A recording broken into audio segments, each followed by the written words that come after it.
এই ভ্যালেন্টাইন্স ডেতে তোমার প্রিয় মানুষকে যদি সুন্দর স্মৃতি উপহার দিতে চাও তাহলে অবশ্যই তোমরা চলে আসতে পারো চন্দননগরের জলশ্রী রেস্টুরেন্ট। চন্দননগর ফেরিঘাটের পাশেই এই জলশ্রী রেস্টুরেন্ট। এটি নদীর জলের উপরে ভেসে থাকা একটি জাহাজ, তার উপরে তৈরি হয়েছে রেস্টুরেন্ট। এটি পশ্চিমবঙ্গ পর্যটন উন্নয়ন নিগমের উদ্যোগে তৈরি করা হয়েছে।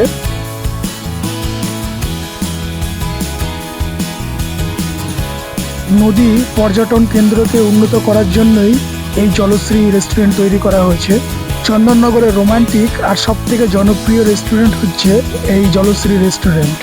বন্ধুরা, এখনো যারা আমার চ্যানেল সাবস্ক্রাইব করোনি তারা অবশ্যই আমার চ্যানেলটিকে সাবস্ক্রাইব করো আর সাথে থাকো, দেখতে থাকো। বন্ধুরা, এখানে আসতে কোনো প্রবেশ মূল্য লাগে না। এই রেস্টুরেন্টের মধ্যে সমস্ত ধরনের খাবার পাওয়া যায়, দেশি ও বিদেশি আইটেম, ভেজ নন ভেজ দুটোই পাওয়া যায়। এছাড়াও এখানে বন্ধুরা তোমরা চাইলে সন্ধ্যার সময় এখানে চা বা কফি খেয়েও সময় কাটাতে পারো। এই রেস্টুরেন্টটি বেলা 12টা থেকে রাত 10টা পর্যন্ত খোলা থাকে।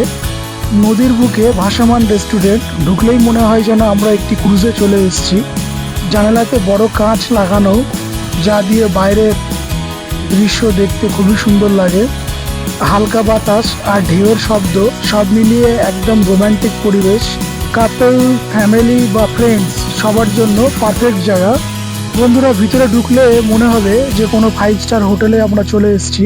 এতটাই সুন্দর ডেকোরেশন করা, ভিতরটা দারুণ সাজিয়েছে। বন্ধুরা তোমরা দেখো, এইখানে বসে বাইরের দৃশ্য দেখতে আরো সুন্দর লাগে। মনে হবে যেন কোনো শিপে বসে আছো, কারণ এটি একটি ভাসমান রেস্টুরেন্ট। জলশ্রী চন্দননগরের সেরা রেস্টুরেন্ট। তাহলে বন্ধুরা তোমরাও চলে আসতে পারো এখানে। ভিডিও কেমন লাগলো তাহলে অবশ্যই কমেন্টে জানিও, আর চ্যানেলটি সাবস্ক্রাইব করে অবশ্যই পাশে থেকো।